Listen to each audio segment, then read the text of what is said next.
Welcome to a post-match reaction on the LFC Transfer Room. I'm Jack, joined today by Matty, Chedu, and Ben. Yet again, second match, 2 out of 2, where we're just very depressed for our post-match reactions here on the LFC Transfer Room. 4-1 loss to Man City, obviously first time since 1963 that Liverpool have lost 3 straight games at Anfield in the Premier League. Just a lot of negativity. We'll start, I guess, kind of with a view on this game before we instantly move on and try and forget this ever happened. Matty, I mean, you told us in the group chat that you needed about 45 minutes to cool down so you didn't just lose your head in this recording. So I want to start with one aspect of the game. Alisson obviously made 2 game-changing errors at 1-1 and 2-1, which ultimately led to 3-1 in the subsequent loss. Would you place the defeat in the hands of Alisson? No. I think, like Ben said before we jumped on, he was sick, he was ill. I think we probably rushed him back. You could see his head wasn't in it. I mean, I'm not saying that's an excuse, but I think Kelleher would have been too far out of his depth in this game. You're going up against Manchester City, you're not going up against like West Brom or somebody, in all fairness. But with Alisson, anyone who blames him or slates him off, I've seen people saying he should be dropped. Remember what this goalkeeper done for us. He single-handedly got us out of the group stages in the Napoli game in the Champions League. He's won us countless games. He is a world-class goalkeeper. He's human. People make mistakes. It just so happened that he made 2 massive mistakes, but I wouldn't put it solely down to him. I feel as though, I think, who was it? Genie in the second mistake probably shouldn't have passed it back to him so soon after his head had already gone from that first mistake. And passing out from the back, you could see he was already shaky from it. So it's for the players to put him in that position. You can't solely blame him. It's a team sport. You take the loss as a team. It's not about individuals. And I don't think you can solely blame Alisson for this defeat at all. Yeah, I mean, you mentioned being human, and that's something we kind of forget sometimes watching these guys play, because they were superhuman for so long, winning 28 of 31 last season in the Premier League. Ben, I'll shift it over to you. In terms of Klopp, another human, funny enough, could he have made any changes before the match that would have, I guess, made the match look a little different in your estimation? I think, to begin with, he's also human as well. And I feel like the pressure and the stress of managing this team with, sometimes we have 7 first-team players missing from the team sheet is getting to him. And I feel like he's not taking as many risks as before because, we brought in 2 centre-backs in January for the whole reason not to play Henderson and Fabinho in the centre-back position. And I think I think it was fine to start with those 2 because, they have the experience. They've played against City before. But you could clearly tell we needed someone to control that midfield. City destroyed us in that midfield. Apart from Curtis Jones, he was our only good midfielder in that game. But we needed someone there to control and dictate the play. And a Henderson or a Fabinho would have been perfect. And I think it's kind of criminal to leave Ben Davies and Kabak both on the bench. I was expecting the first sub to be a Kabak or a Davies, and I was very shocked when I was okay with Thiago coming off because Thiago didn't have a good game. Let's be honest, he had a poor game, probably from the first minute when he got that booking. He just never got into the game. But then so it was fine with him and taking him off, and Shaqiri would have been a good trump card. But to take Curtis Jones off when this is a game we need to win and bring on Milner, who's a defensive player, I think that was I didn't agree with that. I didn't see any point in taking Jones off, who wasn't it a couple of minutes before he almost scored and he was making runs forward and he was causing City's defense problems, and then Milner came in, completely different player. He's good at what he does, but he's not someone who's going to penetrate the defense and go forward and attack. So yeah, I found it strange that we didn't bring a Henderson or a Fabinho forward to control the game and use one of our substitutes. And then Tsimikas at the end, Well, that was a bit of a strange one as well. Like, does Robertson have a problem? I'm kind of concerned because we never see Robertson coming off. I think it's because Phil Foden just ran him ragged, and just to give him minutes because the game was already done. But I completely agree about Curtis Jones. I mean, I am the biggest advocate of Curtis Jones, obviously personal reasons, but he was unbelievable in that game. And games against teams from Manchester, I feel like you need the scouters in the team to drive you on. And Curtis Jones was flawless for me in this game. Like Ben said, it's crazy to put Milner in place of him. Like, absolutely crazy. I just don't understand it. Yeah, When agree with. When he tracked back, Phil Foden was clean through and goal, and then he tracked back and absolutely destroyed him for pace. I mean, that was just crazy. I had him as my man of the match, I think, probably through that point. I think he was one of the best players for Liverpool. I think, Ben, you hit the nail right on the head that I think Klopp's taking less risks because he has less options. Chedu, I want to hit on something Ben also talked about a bit more, Thiago. A lot of different perceptions on how he started his life at Anfield. How do you view Thiago, who obviously was taken off after, I think it's probably safe to say this was his worst performance in a Liverpool shirt. Do you think there's concerns about Thiago? That's probably the wrong way to phrase it, but what was your view on how he played today and how his fit is in this Liverpool side? I mean, I even said this before we started recording. My one problem with Thiago is that he always gets booked really early in the game. He always lunges in for a tackle and usually ends up hitting the player instead of the ball. But, I mean, when he played his first game for the club, 45 minutes against Chelsea, probably up there for man of the match that game. Best midfielder that played. And, that was the first sign of how brilliant he can actually be for Liverpool fans who have never seen him play previously. But I think the biggest problem is even though he did have a bad game, a lot of people are pointing out that, since Thiago joined, since every X amount of times that he starts, Liverpool lose. But I think the problem isn't only on him, but on the entire midfield. I think that he's taking a big role for being a new player at the club since he doesn't have the like Henderson or Fabinho next to him. So he has to be running all around the pitch. We've seen him play deeper instead of going forward where he's actually better. I mean, without a doubt, this was his worst game. I don't really blame him that much. I mean, we were playing a fantastic City team, probably one of the best City performances this season from what I have seen. But every player has a bad game. Thiago, he's still a world-class player. In my eyes, he's still the best central midfielder, not attacking, not defensive central midfielder. I think with his quality, he's going to be able to pick up from this game and hopefully do better on our next one. I agree with that. I think you raised an important point there because at Bayern, the reason why Thiago was so good is because he had probably one of the best CDMs in the world in Joshua Kimmich behind him, protecting him. And he doesn't really have that at Liverpool at the moment. And I think we will see the best of him when Henderson and Fabinho return to that midfield and who'll have the protection. I mean, it's kind of like... Oh, go ahead. I also think he's just coming at a bad time, a bad situation, really. He's kind of the victim of circumstance, and it has nothing on his quality. I mean, I also think that point as well, that because he doesn't have Fabinho, in my opinion, Fabinho is the best defensive midfielder in the league. So because he doesn't have that good of a player behind him, he's not taking that many risks in game. He's not pushing forward as much as he would in Bayern, or he's not taking, he's generally not moving the way he plays best due to the fact that we can't take risks when we're playing midfielders in defense.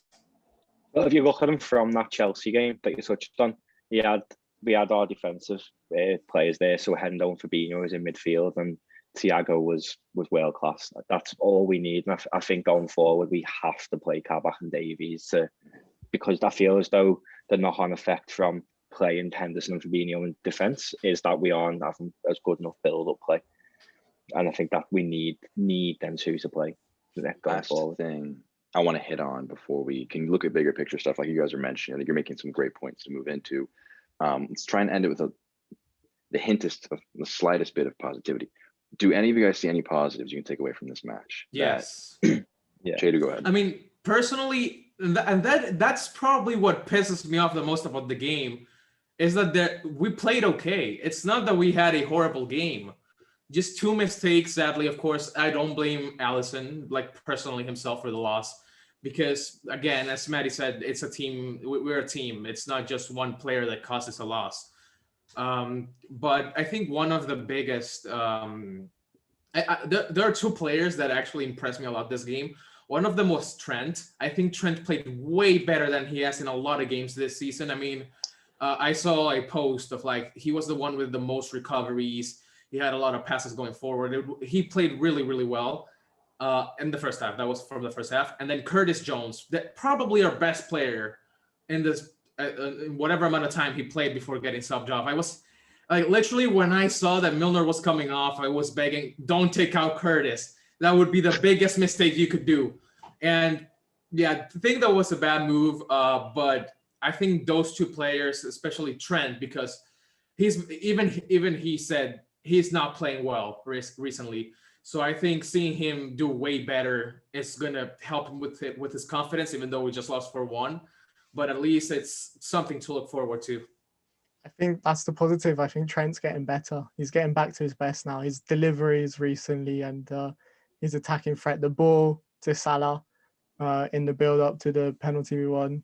He's really looking back to his best. Yeah, I think defensively for the first goal, you could say he was at fault, but he didn't really have a lot of protection behind him. I think what I noticed was he was isolated with Foden and Sterling, and he kind of had to commit to the challenge when Sterling went past him. So I don't think he's entirely to blame for that. It was a moment of poor defending, but as a whole, I think he actually dealt with Sterling really well. He won a lot of the challenges against him, apart from that goal, and I don't think the goal is entirely his fault because defensively we just collapsed for that first goal. Henderson and Fabinho were so static, and I think that was all the goals really, excluding Alisson's mistake. We didn't react very well to those mistakes. As soon as City got in the box, our centre backs were just static, and we kind of just let them run past us. So that needs to change. I think while there were some positives, like Curtis Jones, there was also a lot of negatives. We didn't look very fit. We looked tired. We looked lethargic, and I'm concerned about that in the bigger picture because we still got a lot of games to go and a long stretch of the season to go. And the fact that we're already looking very tired and kind of out of ideas at the moment. And I don't see like something that's going to lift us, because normally when we have bad form, it's fine because the Anfield atmosphere is, the fans are going to lift us up. Whereas now I'm looking like, I guess maybe Diogo Jota could be that player, although you're putting a lot on his shoulders considering he's only played like a dozen Liverpool games so far. So I am concerned in that regard that I don't know what's going to lift us. You know, Van Dijk, Gomez, Matip are out for the season. So either we're putting a lot of pressure on Kabak, Davies and Jota coming back.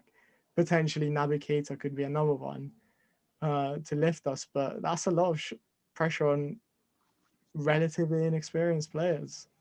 I think Van Dijk will play this season. I do think he'll play. I think they haven't put this saying he won't, so that if Klopp was to come out and say he'll be back in April, everyone's going to be like, when's he back? And if there's any hiccups, I think he'll play. The fact he's been included in the squad as well, I think that's a big bonus. But I can see positives in the game. And I can see that why I keep thinking the last time Alisson made a mistake like that, he was world class for weeks, months after that. So I think that'll help him. I feel as though getting absolutely battered by City in like the last 20 minutes of the game will help Liverpool. They'll want to go and prove people wrong again. And I feel as though this week break we've got before Leicester now, they need to, like Ben said, we need to work on fitness. We need to get the players back fit again. But I think like with José coming back, it just puts the pressure on the front three to perform, because if they have a bad game, they know they're starting again for the week after, because there's nobody to dislodge them. But I think that we should maybe even be bold and throw some kids in sometimes. Like you've seen with Curtis, he's got the desire to prove Klopp why he should be starting. Any kid will be the same. And at the minute, I've seen something the other day about players need to play to show that they shouldn't be sold in the summer. And I agree with that, because some of the players just look a bit like they can't be bothered. Like on some of the times when in that game, I just thought the players just couldn't be bothered, which is mad saying that about Liverpool Football Club. But I can see positives. I think we'll kick on from this. I think we've needed, although we've been poor in recent weeks, we haven't been beat 4-1 at Anfield. Do you know what I mean? I think that'll help Liverpool. Do you know what surprised me? Like you say, well, we should give kids a chance. Obviously, we've had a bit of a drought in front of goal. I'm surprised Leighton Stewart hasn't got anywhere even like close to the. It's crazy, isn't it? He's been really good for the kids. Like he's doing the same stuff that Mason Greenwood was doing a couple of years ago in the under-18s, and look how well Greenwood adapted to the Premier League when he first came in. He was so good, and I'm surprised Stewart hasn't even. I don't think he's even trained with us with the first team. I'm surprised. I mean, isn't he the top goal scorer in the under-18s league? Yeah, his record is. I think he has like 15 goals in 12 games. Like he's really, really good. You can't really look past that. He has such an eye for goal. His movement in front of goal is really impressive. Running in behind defenders. He's not the biggest physically. He doesn't have the biggest aerial threat, but I think his movement and his energy could help us a lot. I'm surprised Klopp hasn't included him, and I'd like to see him given a go over Origi. Origi's had his chances now in the past few games. He's started games and he hasn't really shown anything. And that's 1+ from today. He didn't get on the pitch. Yeah, this is definitely. And I think at moments of crisis, it's a good opportunity for young players to come through. I think when I think back to when Michael Owen came through, when Robbie Fowler broke through, even Gerrard, it was always when there was an injury crisis at the club and they took their chance. And I think I don't understand why Stewart is not getting that chance. I would have recalled Harvey Elliott as well myself. We've been struggling going forward. He's a lad in confidence. I would have brought him back in January, although he's getting regular time at Blackburn. I think someone like that who's really in the mood would have helped our front three, because I think a lot of people are pinning our performances down to like defensive issues, but I think the front three is the ones that are underperforming in the whole team.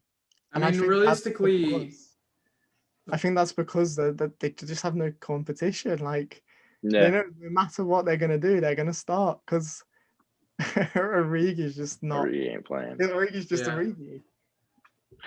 Well, I mean, even the attacking problems, they go down to the fact that we lost our defenders, because again, as we said earlier, playing midfielders in defense doesn't mean we have the same build-up play we used to have before. But that still doesn't pardon the fact that we are missing so many chances. I mean, I forgot what game it was where Mane was through on goal and missed the entire target. Instead of, wasn't that Origi? No, Origi too, but Mane did that as well. I don't remember which game, but it all comes down to the fact that we lost our defenders. But I think I think that our confidence was hit as soon as we lost Van Dijk, and since then the players haven't been playing with the same with the same mentality, because they know that they don't have this big player that has been probably the best defender in the past few seasons. And he's that more than a defender, isn't he? He's like a quarterback. Yeah, He's like a football equivalent for quarterback.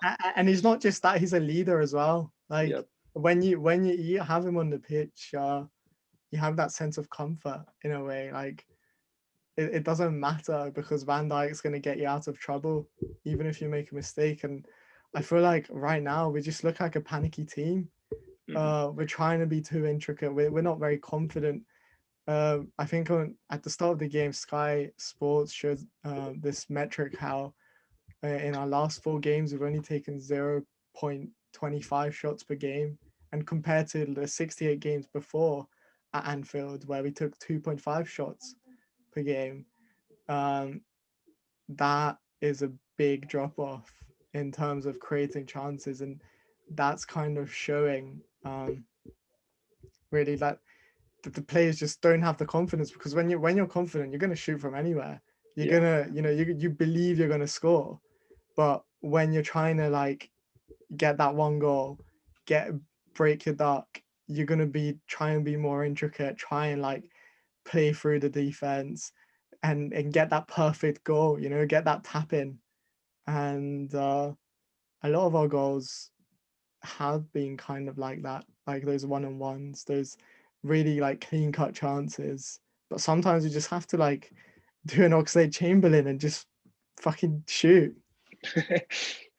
That's very fair. I think you guys hit on a lot of great points. The confidence difference is that without Van Dijk, you're much more shaky at the back. And if you're Mohamed Salah and you miss a chance, there's a very good chance you're going to concede a few minutes later in this game, because it's just not the same system that used to be. A lot of great talk about what happened this match. Let's look further, a bit of a bigger picture. After the Brighton match, Matty, you're the only one in this crew who was with us in that post-match. But we talked about how title race was over. Top 4 is now objective of Champions League run. I think that would have been consistent even if a positive result was taken today. I'll start with you. Has this worsened, changed your season objectives or perspectives at all after the worst result, I think, of the entire year? No, not at all. We'll go and beat Leicester next weekend. We have a point to prove. After that, we've got them blue words can't say, I want to say, well, them, we got them, and then I think we'll beat them. Everton's shown this. My biggest worry is Everton in terms of top 4, but Everton's shown this year, every time they've been given the chance to overtake Liverpool, they've crumbled. They're a really good side. They worry me. They've got a good manager. They're bringing in good signings, and I hate to see it. It's horrible living in this city with Everton playing well, honestly. But I am not worried. I think the league's been done since, I'd even argue since Van Dijk got injured. We all deep down knew it was going to be a big ask to win the Premier League this year. And I just think we focus Everton on the Champions League. Leipzig's a big game. As long as we get through that, get some confidence, focus on top 4. I'm not worried by top 4, so to speak. I think that's nailed on. Liverpool Football Club will not finish outside the top 4 this season. I'll go on record and say that we will not finish outside the top 4. We'll finish second. Since when the Mighty Hammers take the 4th spot from us?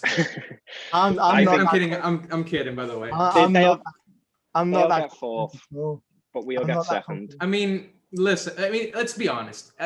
Even though deep inside we knew that it was going to be tough to get close to winning the league at the very least after losing our defenders, up until January, it actually looked like we could actually do it. But realistically, I mean, from the start of the season, I had fully thought that we were gonna win the league.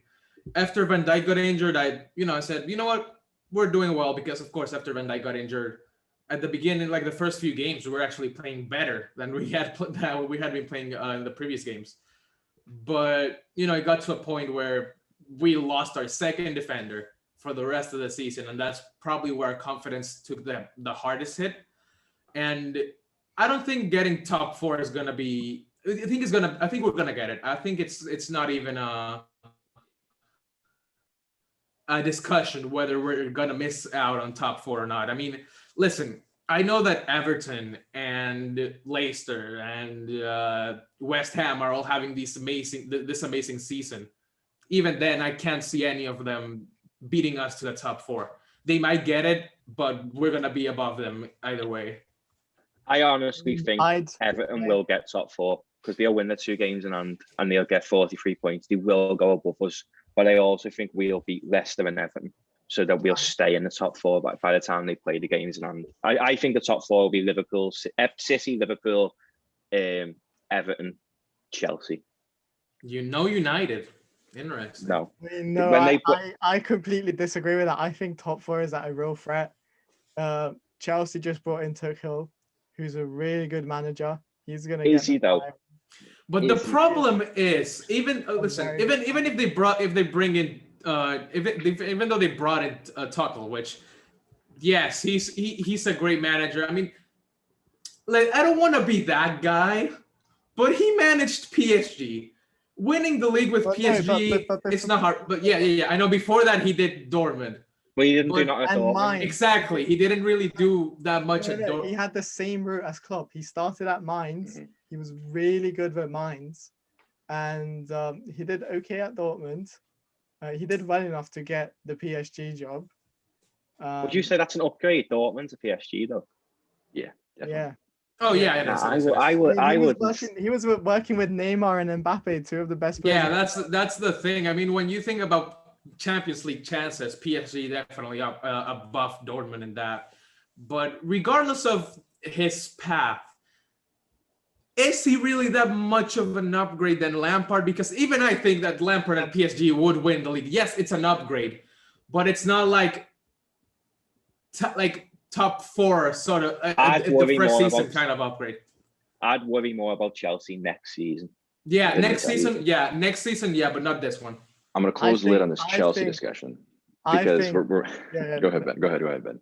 I think right now there's Tottenham could overtake us potentially if they pick up good form. No. Nah. No. Leicester. I think these Kane two is back. games- I'm Vardy's not back. very, Brendan Rodgers is a bottler. Rodgers is the biggest bottle job I've ever seen. He is I'm not not getting very top four. confident. about I these mean, two I mean, games. did you see what happened last season? They had top four secured, and then they just choked. They went out. Maybe they learned from it.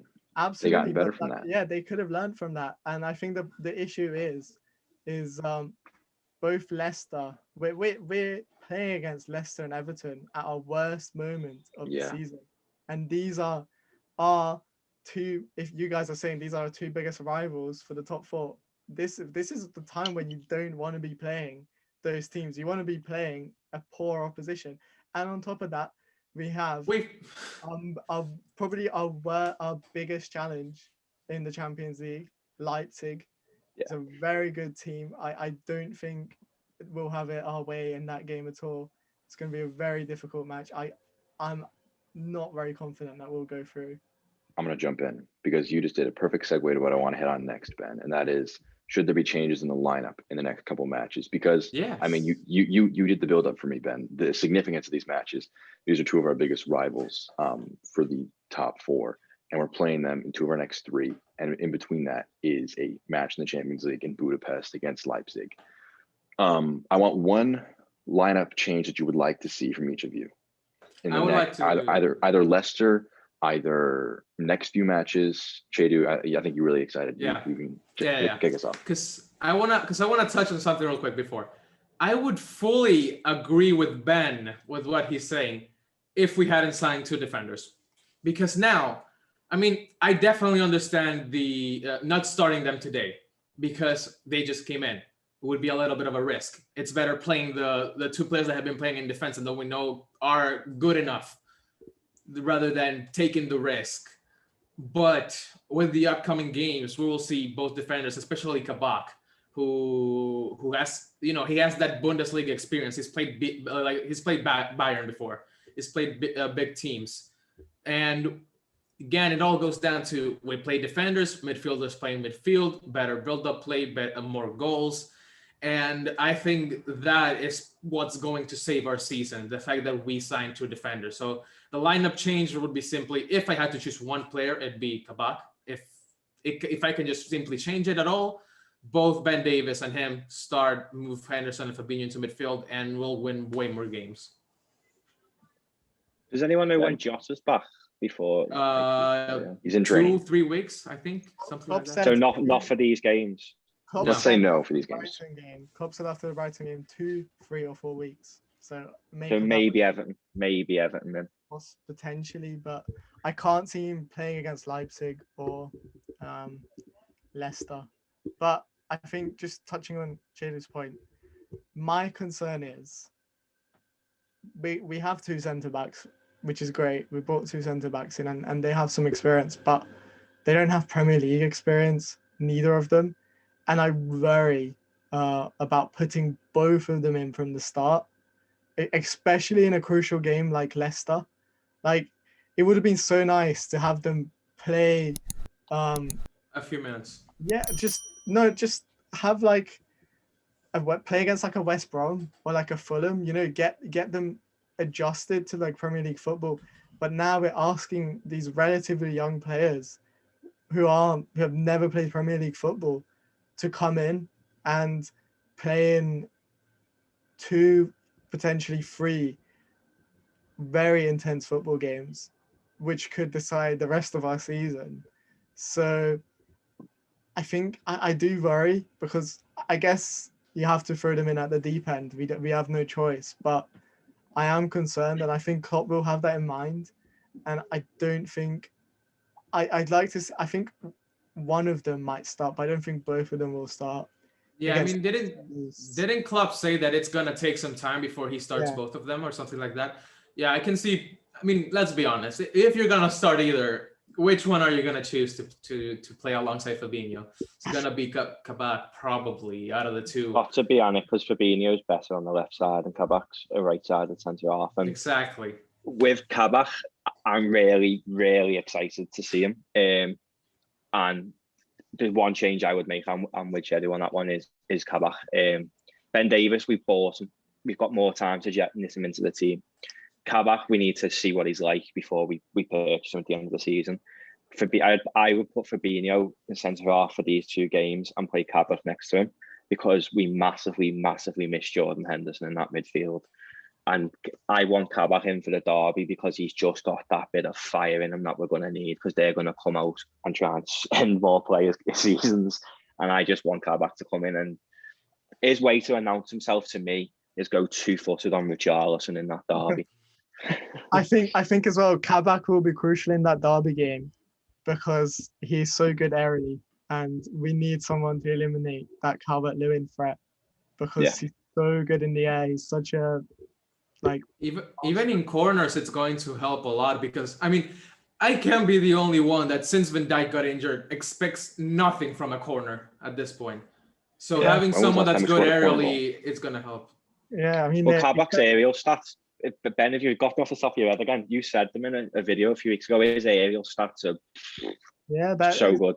He ranks in the top 5 in the Bundesliga for winning his aerial duels.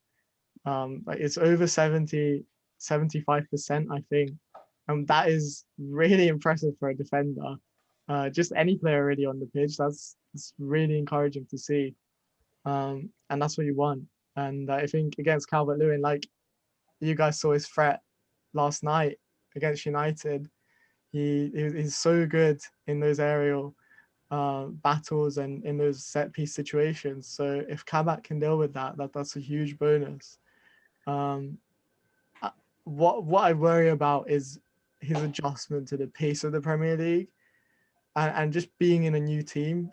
I think recently, like Liverpool have been playing from the back, and we are pressed really high up the field, especially against City. I think the mistakes, yes, Alisson made the mistakes, but the problem was with our defenders like not passing enough, and we didn't really have that many options in midfield for them to pass to.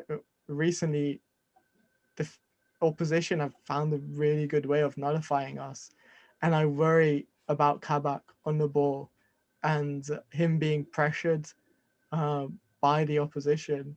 That's a worry for me, because he's not the greatest on the ball. Even though Liverpool, even despite what that TikTok says, that little clip of him licking Trent Alexander-Arnold in training, he's not the greatest on the ball. So I do worry for him to adjust to our style. But so I don't know, because Ben Davis is not the tallest, so I don't know if I'd play him against Everton. So it's a bit of a tough choice, but I'd probably have to go with Kabak. I think we could talk for several hours about the future, what just happened against Man City. I'm gonna give it a one chance. Look back, look forward, whatever you want to talk about. Very briefly, kind of just your last thoughts before we wrap up this video today. Chedu, I'll start with you. What are you leaving us with today?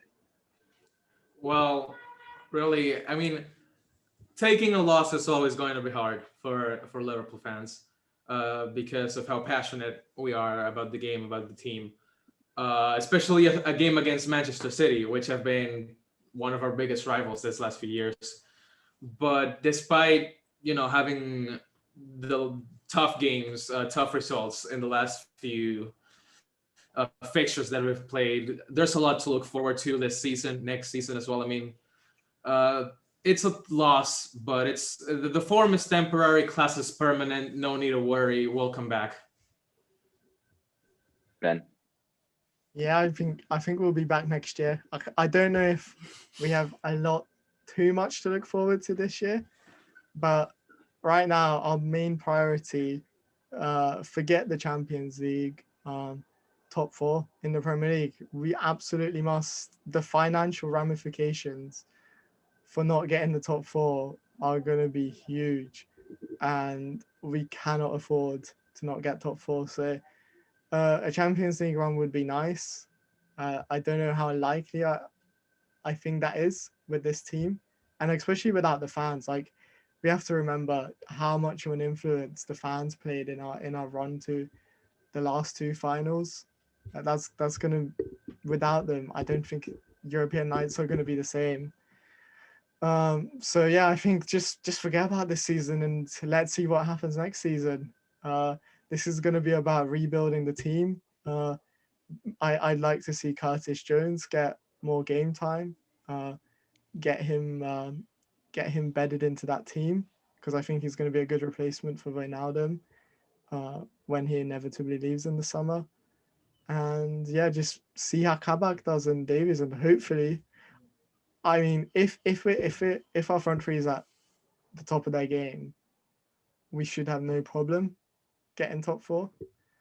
And hopefully when Jota comes back, he's able to carry on, pick up from where he left off, and we'll hopefully get that top 4. And then Matty, wrap us up. 2 points. Bill Shankly once said, if you don't support us when we're losing, you don't deserve to support us when we're winning. And we are Liverpool. Like, we're just Liverpool. That's all people need to think. We are Liverpool. Support the players. Don't let them walk on their own, and get behind the team, and we'll be okay. I feel better. I mean, you can't disagree with that, can you? You can't. I mean, I do hope that very soon when we do a post-match reaction, we don't have to look so doom and gloom, big picture. Oh, well, next season's going to be great when Van Dijk's back. We can say, wow, we smashed 3 past Leicester again. We're going to go back to the top of the league. But no, I think it was great. Exactly. The faith, you'll never walk alone. Some great points from you guys as always. And I appreciate all of you guys' time and your willingness to talk so soon after the wound was still kind of open.